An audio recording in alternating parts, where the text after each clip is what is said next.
ఇక AP cabinet ముగిసిన అనంతరం కూడా మంత్రి పార్థసారథి మాట్లాడుతున్నారు. లైవ్ చూద్దాం. చేయడం కానివ్వండి, లేకపోతే ప్రజలకి ఇంకా మెరుగైన విధంగా ఈ రూల్స్ని ఏర్పాటు చేయడం జరిగిందని చెప్పేసి మనం చేస్తాను.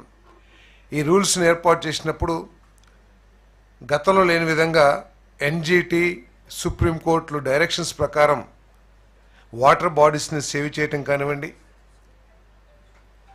రిజిస్ట్రేషన్ డిపార్ట్మెంట్కి సంబంధించిన రికార్డ్సు, రెవెన్యూ డిపార్ట్మెంట్కి సంబంధించిన రికార్డ్సు రైతులకి ఎటువంటి ఇబ్బంది లేకోకుండా ప్రభుత్వమే కొన్ని రూల్స్ ప్రకారం వాటిని ఇంప్లిమెంట్ చేయటం కానివ్వండి, కరెక్ట్ చేయటం కానివ్వండి. అదేవిధంగా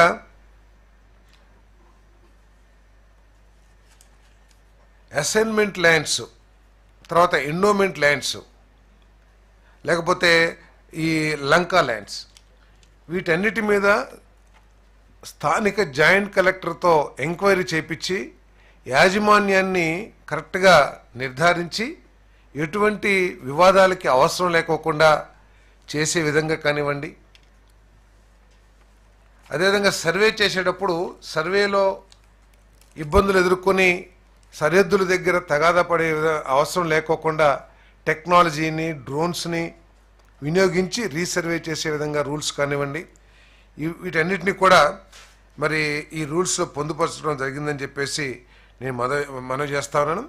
ల్యాండ్ ఓనర్స్ని నిర్ణయించేటప్పుడు కూడా ఆధారంగా లేకపోతే పాస్పోర్ట్ ఆధారంగా యాజమాన్యంలో కూడా ఎటువంటి వివాదాలు రాకుండా, ఈ భూమి నాది అది అటువంటి వివాదాలు రాకోకుండా కూడా మరి ల్యాండ్ పూలింగ్ చేయాలని చెప్పేసి మరి ఈ నిర్ణయాలు తీసుకోవడం జరిగిందని చెప్పేసి నేను మనవి చేస్తాను. అంతేకాకుండా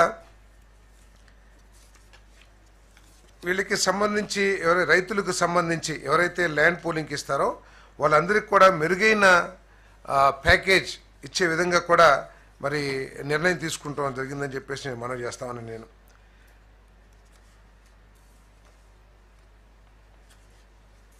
ల్యాండ్లెస్ పూర్కి 5,000 రూపాయలు పర్ మంత్ పెన్షన్ కానివ్వండి 10 సంవత్సరాలకి.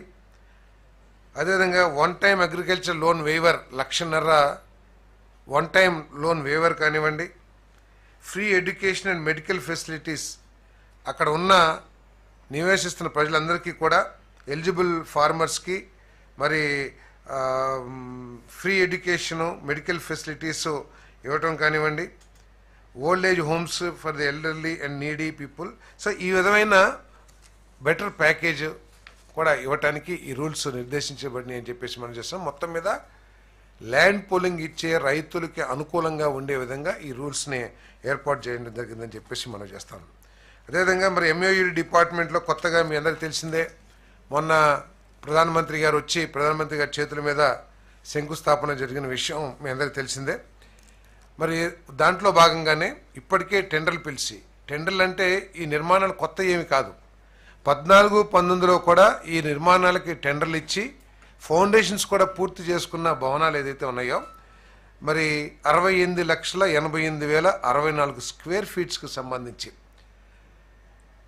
జిఏడి టవర్ 49 అంతస్తులు జిఏడి టవర్, అదేవిధంగా 39 అంతస్తులున్న హెచ్ఓడి టవర్స్ 2, 3, 4, 1, 2 హెచ్ఓడి టవర్స్ 3, 4, ముగ్గురు కాంట్రాక్టర్లకి ఎన్సిసి, షాపూర్జీ, పల్లంజీ, ఎల్ఎన్టీ వీళ్ళంతా కూడా ఏంటంటే ఇటీవల నిర్వహించిన టెండర్స్లో L1గా గుర్తించబడ్డారు.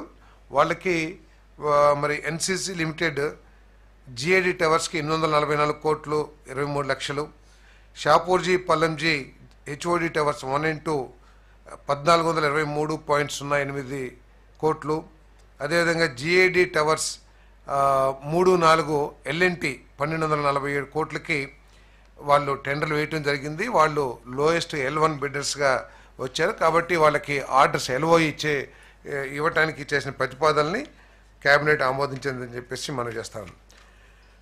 అదేవిధంగా ఏపీసీఆర్డీఏ పాలసీ, హ్యూమన్ రిసోర్సెస్ పాలసీలో భాగంగా 2016లో బిల్డింగ్ ఇన్స్పెక్టర్స్ని అపాయింట్ చేయడం జరిగింది.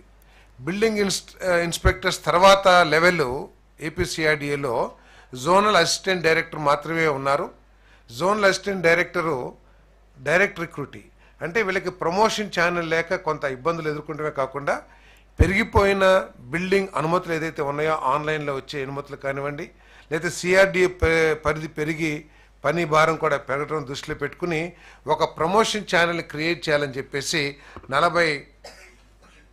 64 బిల్డింగ్ ఇన్స్పెక్టర్స్కి 40